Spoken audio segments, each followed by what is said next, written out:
믿는 자로 담대히 살아갈 수 있길 원합니다. 당당히 현실 속으로 들어가는 우리에게 주시는 말씀을 통하여 더욱 단단해지시길 바랍니다. 다 함께 사도신경으로 우리의 신앙을 고백하겠습니다. 전능하사 천지를 만드신 하나님 아버지를 내가 믿사오며 그 외아들 우리 주 예수 그리스도를 믿사오니 이는 성령으로 잉태하사 동정녀 마리아에게 나시고 본디오 빌라도에게 고난을 받으사 십자가에 못 박혀 죽으시고 장사한 지 사흘 만에 죽은 자 가운데서 다시 살아나시며 하늘에 오르사 전능하신 하나님 우편에 앉아 계시다가 저리로서 산자와 죽은 자를 심판하러 오시리라. 성령을 믿사오며 거룩한 공회와 성도가 서로 교통하는 것과 죄를 사하여 주시는 것과 몸이 다시 사는 것과 영원히 사는 것을 믿사옵나이다. 아멘.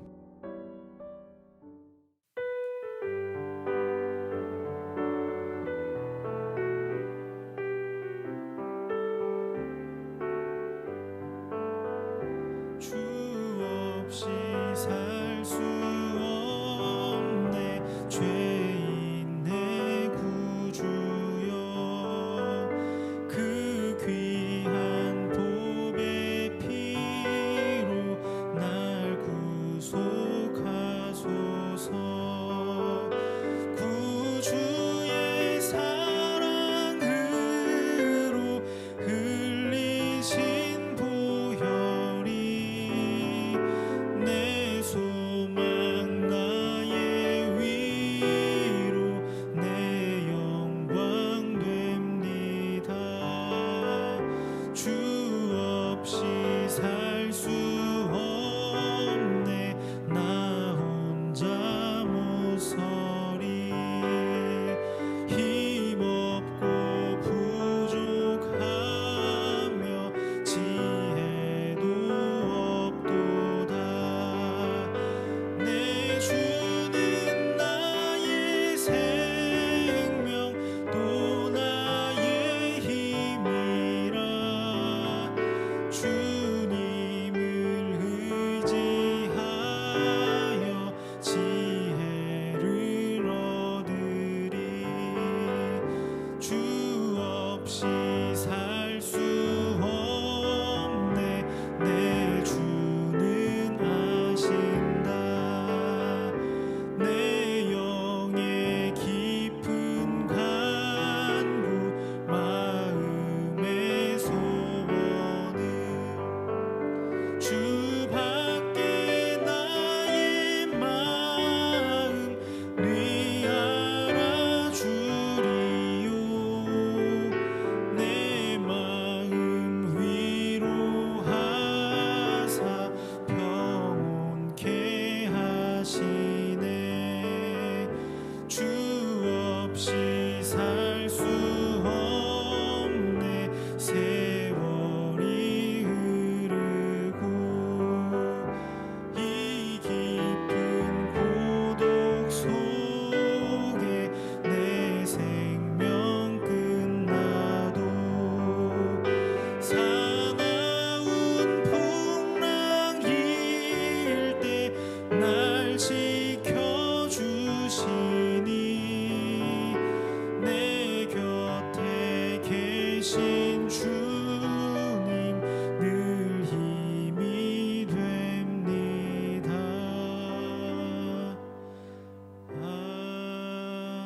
아멘.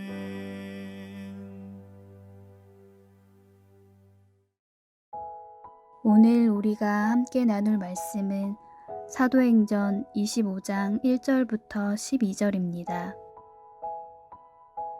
베스도가 부임한 지 3일 후에 가이사랴에서 예루살렘으로 올라가니 대제사장들과 유대인 중 높은 사람들이 바울을 고소할세 베스도의 호의로 바울을 예루살렘으로 옮기기를 정하니 이는 길에 매복하였다가 그를 죽이고자 함이더라.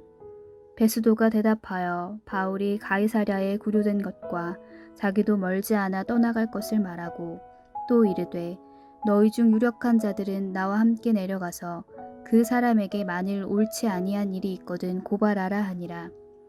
베스도가 그들 가운데서 8일 혹은 10일을 지낸 후 가이사랴로 내려가서 이튿날 재판 자리에 앉고 바울을 데려오라 명하니 그가 나오매 예루살렘에서 내려온 유대인들이 둘러서서 여러 가지 중대한 사건으로 고발하되 능히 증거를 대지 못한지라. 바울이 변명하여 이르되 유대인의 율법이나 성전이나 가이사에게나 내가 도무지 죄를 범하지 아니하였노라 하니 베스도가 유대인의 마음을 얻고자 하여 바울더러 묻되 내가 예루살렘에 올라가서 이 사건에 대하여 내 앞에서 신문을 받으려느냐.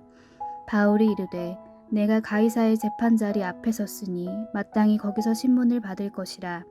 당신도 잘 아시는 바와 같이 내가 유대인들에게 불의를 행한 일이 없나이다.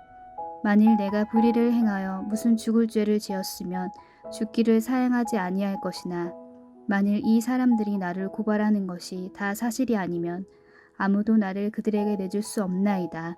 내가 가이사께 상소하노라 한대 베스도가 배석자들과 상의하고 이르되 내가 가이사에게 상소하였으니 가이사에게 갈 것이라 하니라.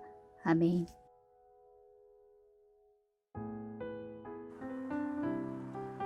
반갑습니다. 오늘 사도행전 25장 1절부터 12절까지를 중심으로 믿음이라는 주제의 말씀을 함께 나누겠습니다. 벨릭스 총독이 떠나고 새로운 총독 베스도가 왔습니다. 벨릭스는 바울의 죄도 모르면서 그냥 바울을 잡아둔 지 벌써 2년이나 지났습니다. 그리고는 무책임하게 그냥 떠나버렸죠. 그때 대제사장들을 비롯한 바울을 죽이려고 하던 사람들은 이번에야말로 바울을 죽일 절호의 기회다라고 생각을 하고 있었습니다. 그들은 베스도를 찾아가서 지금 감옥에 있는 바울이 유대인이니까 예루살렘으로 옮겨서 재판을 좀 받게 하는 게 어떻겠냐 이렇게 이제 말하기로 합니다. 예루살렘으로 이동하는 길에 바울을 죽이겠다는 겁니다. 근데 베스도는 굳이 염려할 거 없다. 그러나 혹시 내가 모르는 바울의 죄가 있다면 나에게 좀 말해봐라 이렇게 친절하게 이야기하죠. 그리고 약 열흘이 지났을 때 바울 재판을 다시 열게 됩니다. 유대인들은 재판을 통해서 바울의 유죄를 증명하려고 안간힘을 썼지만 이번에도 바울을 죽일 어떤 죄목도 증거도 내지는 못했습니다. 반면에 바울은 예전처럼 또다시 자기 변호를 하는 내용으로 쭉 이어지는데 이번에는 좀 특별하게 거기에 멈추지 않고 더 적극적으로 나는 가이소에게 상소하고 싶다라는 말을 합니다. 로마로 가서 재판을 받고 싶다는 것입니다. 그래서 가이사에게 가게 되는 일이 열리는 것이 오늘 본문입니다. 11절인데요.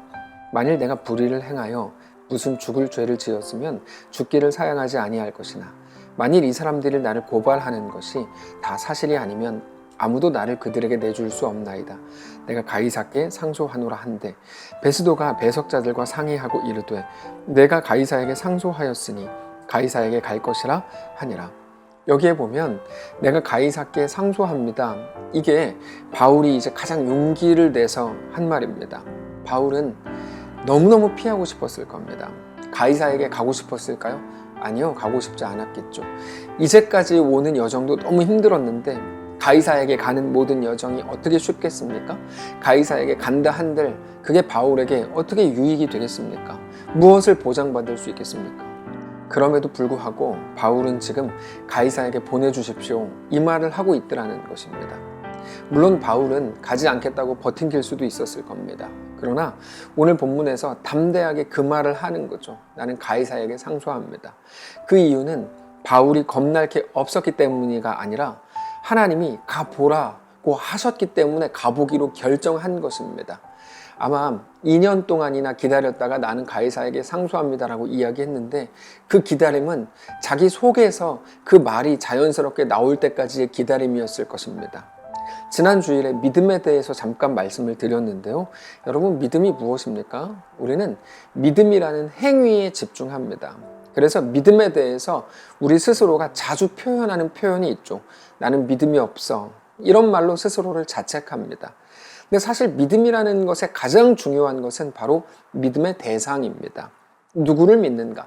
내가 믿는 하나님은 어떤 분이신가? 이게 가장 중요한 것입니다. 아브라함을 말씀드렸죠. 아브라함은 본토 친척 아버지의 집을 떠나서 알지 못하는 땅으로 갔습니다. 하나님이 말씀하셨기 때문입니다. 우리는 아브라함 진짜 대단하다, 갈 바를 알지 못하고 갔다, 바랄 수 없는 중에도 바라고 갔다, 그러면서 아브라함의 믿음이라는 그 행위를 높이지만 사실 하나님께서 성경을 통해 말씀하시는 것은 전혀 다른 곳에 있다는 것을 알아야 합니다. 그가 믿은 하나님이 누구시냐에 대한 것이죠. 그는 하나님이 죽은 자를 살리시고 없는 것을 있는 것으로 부르시는 하나님이다, 그 하나님을 믿었다, 이렇게 말을 하는 겁니다. 동시에 이것도 계속 우리에게 제시합니다. 아브라함이 얼마나 연약한 사람인지 아냐? 이 말도 같이 하죠. 우리에게 모든 것을 보여주죠. 이것만큼은 성경에서 지어주면 좋겠다. 아니요, 그것도 보여주죠. 왜 그렇게 합니까? 그렇게 연약하고 부족한 아브라함이라고 해도 하나님의 전능하심, 하나님의 완전하심이 그를 온전히 만들고 바꾸고 세우고 일으켜서 정말로 상상할 수 없었던 존귀한 자로 하나님은 만들어내시더라, 이거 보여주는 겁니다. 아브라함의 성정이 워낙 좋아서 또는 아브라함이 워낙 훌륭해서가 아니라 그는 여전히 부족한 사람이었고 어쩌면 완전히 부족한 사람이었지만 하나님이 그를 붙드시는 순간 아브라함도 믿음의 조상이 되더라, 이런 말입니다. 여러분, 바울은 다를까요? 오늘 본문의 바울도 너무 똑같습니다. 바울이 어떤 대단한 용기와 결단과 담대함과 혹은 기질을 발휘해서 온갖 좋은 말을 다 갖다 붙여가지고 바울을 우리가 칭찬해야 되는 게 아니고 바울이 믿은 하나님이 누구냐는 거죠. 어떤 분이었냐는 겁니다. 도대체 하나님이 누구시길래 바울도 아브라함도 모세도 야곱도 삼손도 다윗도 그렇게 놀라운 하나님의 사람으로 세워졌냐는 겁니다. 자, 우리는 어떤 선택을 할 때마다 이게 잘한 건지 잘못한 건지 그게 늘 걱정이 되고 염려가 됩니다. 우리는 좋은 결정을 하고 싶습니다. 근데 좋은 결정을 하고 싶다는 그 마음 때문에 사실은 더 용기가 없어지고 더 자신이 없어집니다. 아주 작은 것도 결정하기 힘듭니다. 괜히 잘못된 선택이라도 하게 될까 봐 겁이 나는 거죠. 근데 바울을 보십시오. 바울이 하나님이 어떤 분이신 것을 정확히 알고 믿으니까 대단한 용기로 오늘 본문의 말을 한 것 같습니까? 그렇지 않습니다. 바울이 이 말 하기까지 2년 걸렸는데요, 가이사에게 보내주십시오, 그거 한마디 하기까지 2년 걸렸다는 겁니다. 바울 속에도 늘 불안함과 두려움이 있었던 거죠. 어제 말씀을 드렸지만 믿음과 불안이 공존하는 게 우리의 상태입니다. 그것으로 자책하지 마십시오. 다른 사람을 그것으로 비난하지도 마십시오. 다만 격려를 합시다. 우리 자신도 그렇고 다른 사람에 대해서도 그렇고 격려를 하십시오. 같은 길을 가고 있고 너도 나와 똑같다 라는 같은 상황에 처해 있다는 것만으로도 우리는 서로를 격려하고 나도 그런데 라고 말할 수 있어야 합니다. 더 중요한 것은 하나님도 그것을 아신다는 사실입니다. 다만 은혜를 아는 자로 책임 있고 담대하게 용기를 내며 살아주기를 바라시는 마음일 것이죠. 세상이 우리를 건드리는 지점이 바로 그 부분입니다. 어차피 미래에 대해서 아무도 모르기 때문에 세상은 일단 두려움을 넣어줍니다. 너 이렇게 하면 죽어, 너 동쪽으로 가, 안 그러면 죽어, 너 남편 죽어, 회사 잘리고 병 걸리고도 망해, 너 그렇게 결정하면 너 후회해. 근데 우리가 믿는 하나님은 그렇게 하시지 않습니다. 너 한번 살아봐라, 너 멋있게 살아봐라, 내가 너와 함께 할 테니까, 뒤는 내가 봐줄게, 너 신자로 한번 살아봐라. 우리가 잘못된 선택을 했어요. 뭐라고 하십니까? 거기서 뭐를 배웠니? 그러면서 그 잘못된 선택과 후회스러운 결정조차 쓰레기통에 버려지는 게 아니라 오히려 그것이 합력하여 또 선을 이루게 하시는 방식으로 우리 가운데 역사하신다는 것이죠. 그게 탕자에 대한 아버지의 바람이고 요구였습니다. 너는 종이 아니다, 너는 내 아들이다. 아들로 한번 살아봐라. 너 이제까지 나가서 네 멋대로 사느라 전혀 해본 적 없는 아버지의 아들의 삶을 이제 한번 살아봐라. 세상에 대해 쫄지 마라, 두려워하지 마라, 담대하라. 너 정말 멋있게 살아봐라. 그럴 수 있다. 내가 너와 함께 한다.